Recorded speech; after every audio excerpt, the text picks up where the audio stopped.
Got like a full course meal here, so I'll cut right to it. The perfect Daredevil game exists, and you can play it right now. Settle in, get cozy. I'm Dennis from That's for the Birds, and this is how Sifu is secretly the Daredevil game of your dreams. Sifu, released in February of 2022, is both a beautiful and brutal game. Incredible art direction and environmental design, mixed with skull-ringing combat, brutal finishes, and sound design that induces a wince every time your blows rain down on bodies. In this way and more, Sifu is a love letter to the martial arts genre, taking heavy inspiration from its ancestors and introducing a streamlined version of the combat present in their previous title, Absolver. Slowclap was able to create a game that just immerses you in the familiar space of the kung fu flick.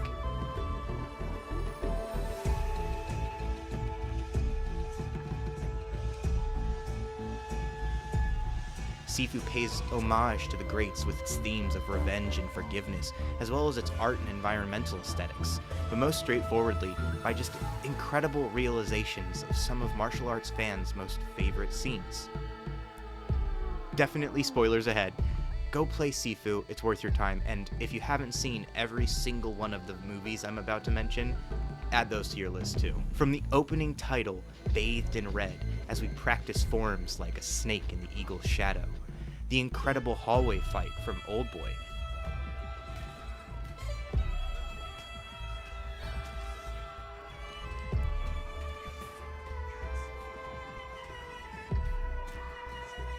this finish from Ip Man, which is seared into my goopy goblin brain, climbing through the squats paying homage to the raid, well, also this from the raid 2.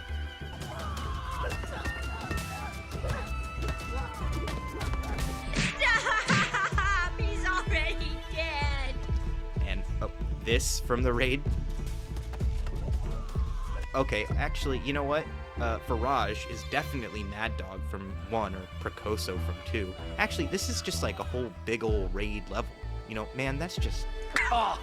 Tight, yeah! Throughout the game, you'll feel the familiarity of scenes as you play through them. The descent of the tower feels like the inverse of the game of death. While rushing through the club brings John Wick vibes, you'll marvel at the art direction in the museum before facing what could only be Lady Snowblood or O-Ren Ishii.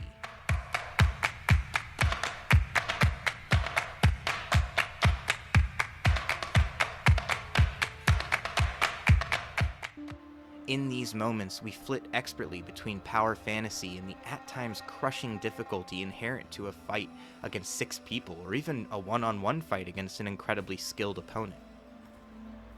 The main plot of the game is revenge, and the main mechanic is revival. With your father dead, only a magical medallion spares you from the same fate.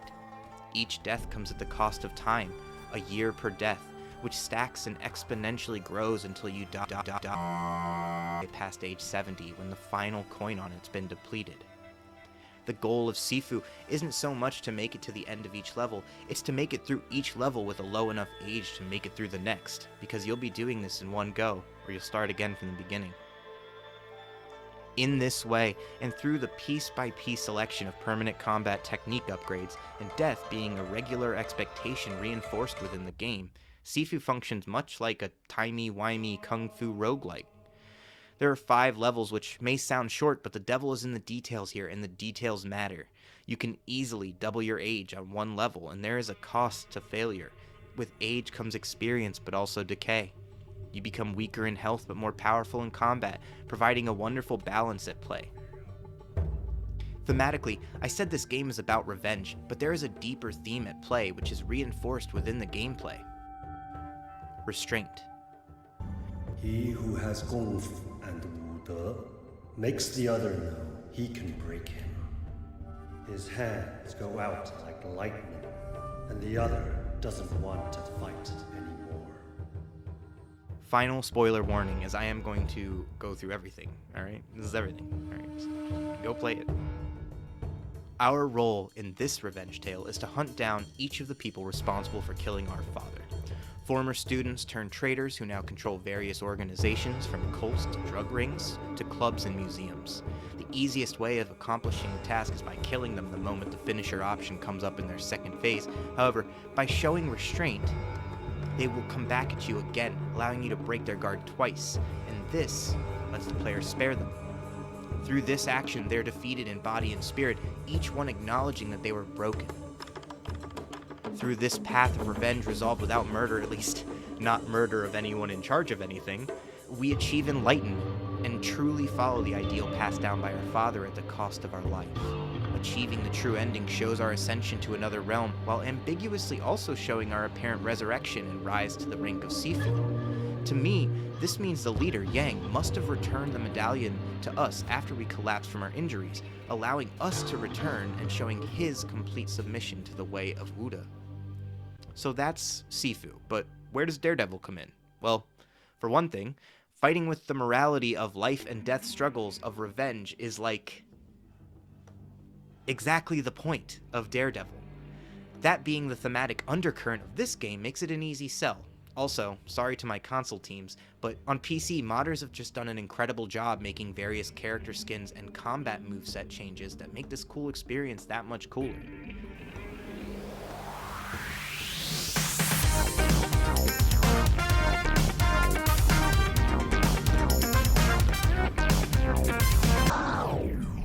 Oh, whoops, sorry. That's just the anime game of my dreams. By using mods, we can speed up gameplay, access a wider range of skills, and by mixing in a little bit of imagination, we can really feel like Daredevil. Is he allowed to say that? Like, legally? So finally, here's my plot for a secret Daredevil game that you can play right now. I'll be using some of the same plot points in the same order, and others will be recontextualized and reordered for the sake of cohesion with the new plot, and with Daredevil's themes. Instructions for where to find these mods and credit to the modders is in the description. If we're all set, we got glizzies, we got Gatorades, we're ready to go. 3, 2, 1, let's jam. Daredevil. Idle hands. Okay, maybe just Daredevil. It's a working title. Matt Murdock, blinded by a radioactive spill and given extraordinary abilities as a result, grew up in an orphanage after his father, Batlin Jack Murdock, a middling boxer from Hell's Kitchen, refused to take another dive for the mob, resulting in his death. Throughout his life, Matt fought the pull of revenge and murder as he fought for the solution to the crime that plagues Hell's Kitchen, becoming a lawyer to fight injustice during the day and using his super senses at night as a defender of New York City, the devil of Hell's Kitchen, Daredevil. Well, like, he's one dude, and he's not like Batman rich, so it's like 20 blocks, but that's still like 50,000 people, so I mean, I think it's pretty acceptable, you know. The Squats. Now years into his vigilante activities, Daredevil comes across a rise in purple mist, a drug that seems to be sweeping through Hell's Kitchen. Tracking down its production to an industrial part of town, the smokestacks paint the air gray and leave the taste of iron on his tongue, his senses feeling overwhelmed by the onslaught of grime and the chemical byproduct of the drug's production. The Squats, labyrinthian in design and circuitous in nature, its stacked apartments and broken down warehouses are the perfect defense against interlopers seeking to disrupt their production. Battling through to the heart of the Squats, Daredevil collects information and access to this area and those to come. Facing off against the leader, Faraj the botanist, a silent man with power over the plants of his domain. His role in the drug operation is clear.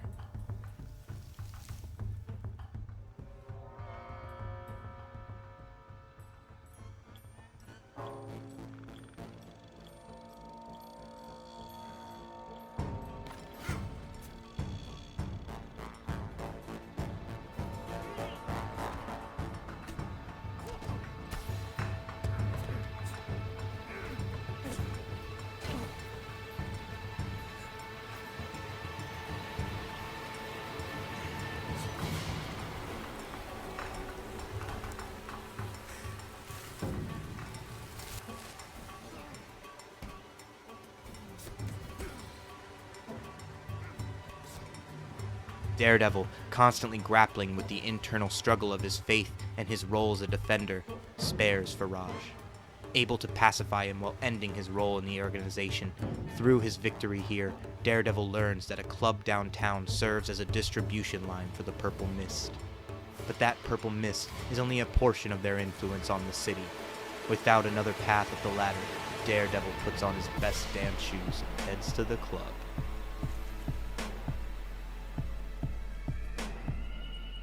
The club.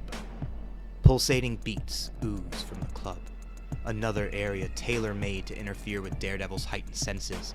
Where the squats felt as disorganized in its defense as it did in its appearance, the club feels like a debaucherous romp of excess. The lights and sounds, the drinks and drugs, everything screams excess in service of the almighty beat. Its mysterious leader dwells within, but after falling into a fight pit and scraping his way out, Daredevil begins to pass between this world and another. Areas fragmented between the present and some violent past. We see that the boss has developed a cultish following dedicated to strength. Bits of information begin to take shape. A flyer for a museum across town. Here, it's a lead worth looking into. Before that, he'll need to take down the bandaged brigand burning the building. Sean, the fighter, branding the arms of his followers, laments Daredevil's core flaw. His inability to do what must be done. I recognize that uniform. It represents a school for the weak and feeble.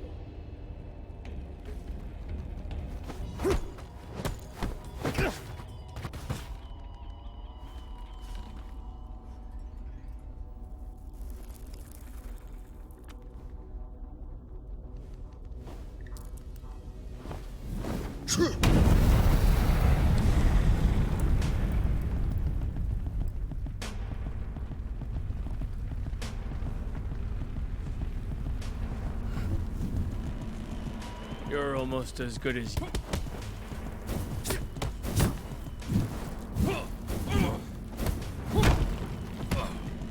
Echoing doubts permanently nestled in his conscience, Matt faces another wall, but pushed to the edge, he forces his way through, because Murdochs never stay down.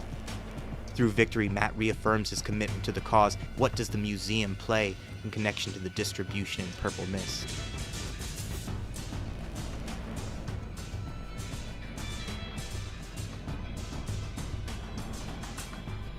The museum. Daredevil takes the front door. By this point, he's expected, as the organization scrambles to protect their leaders.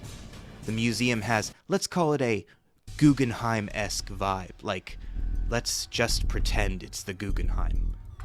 Its curving, white, sloping walls circle upwards as we progress through exhibits and installations of modern and abstract art.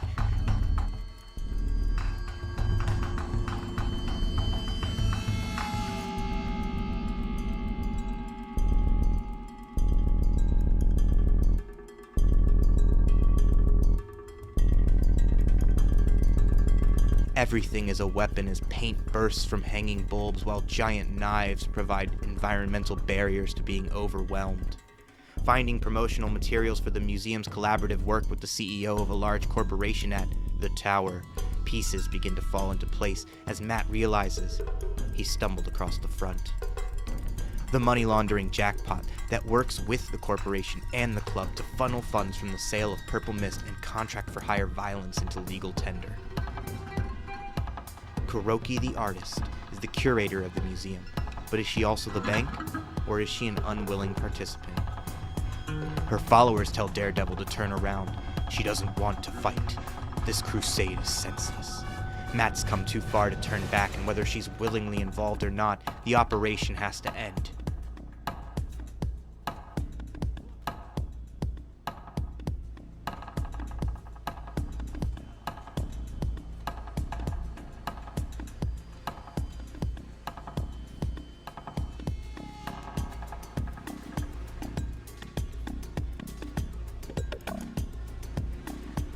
Reaching the top, he comes face to face with Kuroki. She begs him to leave, but he comes for answers.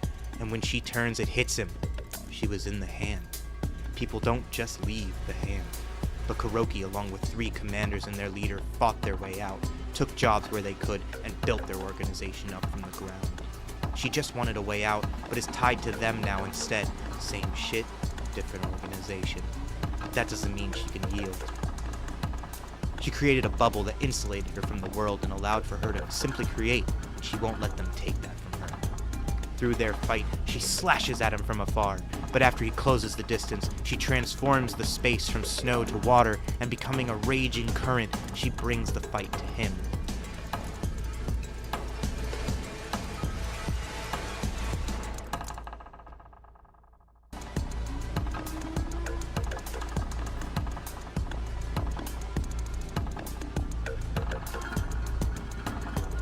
Matt is sympathetic. He understands the desire to fight for the peace you've carved out for yourself in the world, and when the tables are turned and the knife is directed back at her chest, he turns the point, sparing her life. Kuroki, overcome by the expression of pacifism in the face of her murderous intent, falls to her knees, realizing she had become what she hated.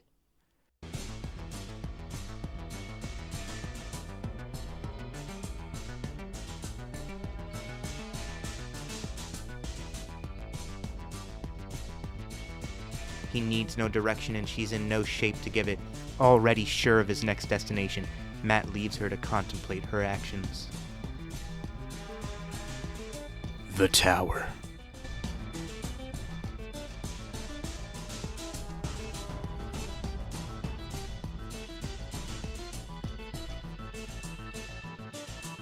Daredevil is let into the building this time and guided to the elevators.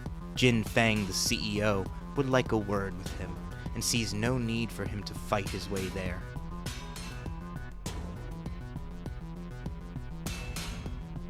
In Jin Fang's office, she calls him forward for a better look at the man causing them so many disruptions, explaining her role. Well, I curate the jobs. After leaving the hand, we even took jobs for the mob. He fights the urge to understand. The mob. Hell's Kitchen. He doesn't want to follow the path that idea opens up. Matt can't help his nature though, and he asks the question he already knows the answer to. Did you work in Hell's Kitchen? Jin Fang, answering with a laugh, and a bell takes advantage of the momentary shock to disappear as Matt's furious understanding of their hand in his father's death takes shape. Drowning in emotion and caught off guard, he's overwhelmed and forced to escape and regroup. Now, this isn't a fight for Daredevil. Filled with rage and determination, Matt refuses to don the outfit.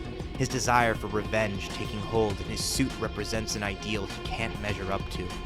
With real black Air Force energy, he walks in the front door and Welcome, sir. Goddamn. takes the elevator down to the catacombs beneath the tower.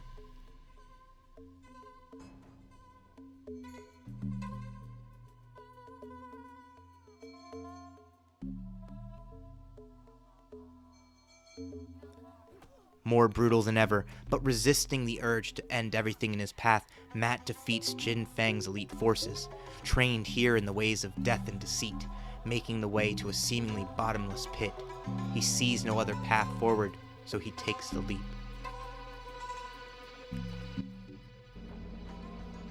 For whom does the bell toll? You want revenge, and to restore that which once was. But that suffering, it was for something.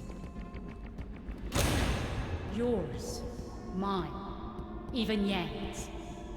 We did something for the people. We shared. You want to erase it all?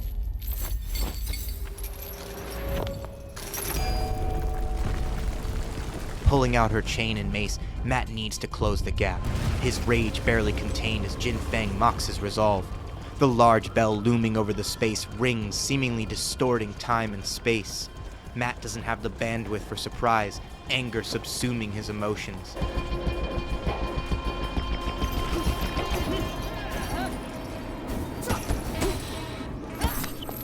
He overwhelms Jin Fang, but when the moment of hesitation comes, he pulls back. He knows going down that hole would doom him to an endless fall, so with her life in his hands, he loosens the grip on the rope wrapped around her neck. And in turn, moved by his resolve, Jin Fang, fresh with feelings of regret, hopes that maybe Daredevil can bring peace to her leader's tumultuous soul. Having faced his demons and come back stronger, Matt is reborn. a man without fear, out for redemption against the target. Okay, stop that. Stop what you're doing. All right, I got it. I'm done. Bullseye. The Sanctuary. In the outskirts of the city, in what feels like a hidden realm blissfully unaware of its own fortune, sits the Sanctuary. All of the organization's tendrils lead back here. Operating as a legitimate business, the upscale spa workers are all trained in combat, showing that the business is just a facade. People come in for treatment, and while some patrons claim to hear stories of miracles, they can't escape the rumors. Well, I did hear of people vanishing from here. Maybe belief is what they lacked. Fighting to the leader's doorstep, Matt sees stations that represent the 4 pillars of the organization's power: the Purple Mist production, the distribution, the money laundering, and the spies and agents sent to enforce their vision.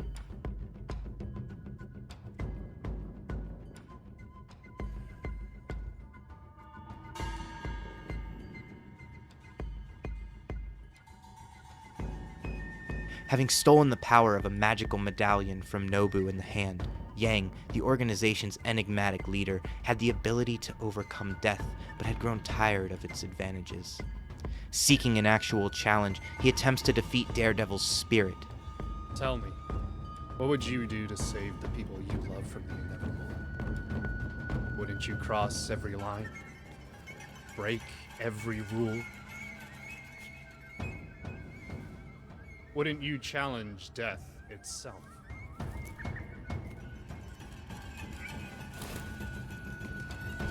Shocking Matt, Yang reveals a connection to his former Sifu, Stick, whom he appears to know from his youth. They conspired together to cripple the hand, and this is what facilitated their escape.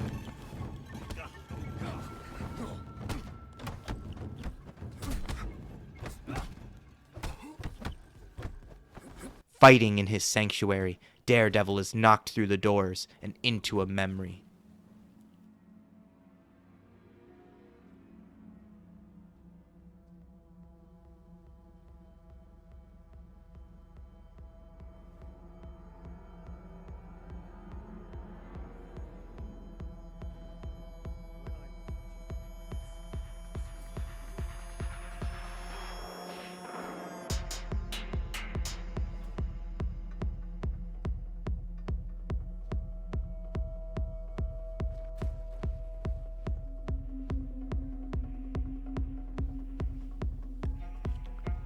Yang, betraying Stick? Killing him? A possible future. Yang must be stopped. Pushed into an open courtyard, rain pouring down, he resolves himself.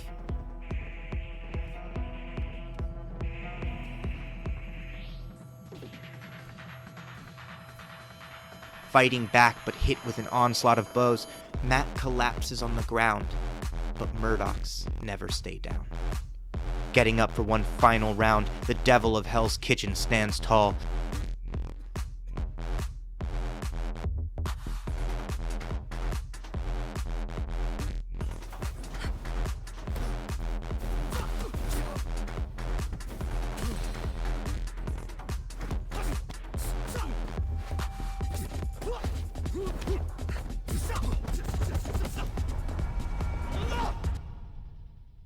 And when the killing blow opens up, Matt knows that Stick's way is not his.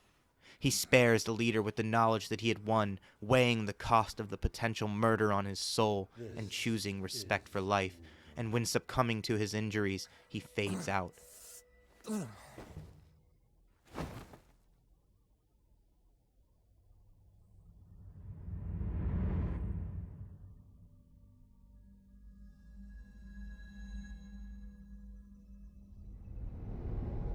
But he wakes up in another realm, having achieved enlightenment.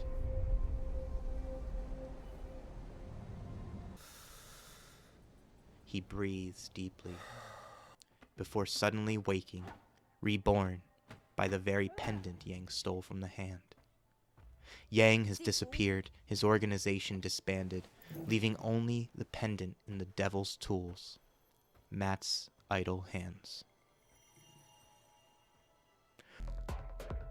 Woo, baby. Okay, I am actually going to stick with Daredevil Idle Hands as the title. I like to think I really tied it together in the end there. Thank you so much for watching, y'all. I'm trying something new here, so if you like it, like it. If you love us, sub us. And, you know, if you care, share. Say hi to my dogs while you're here. And all my guys, gals, non-binary pals, please be safe.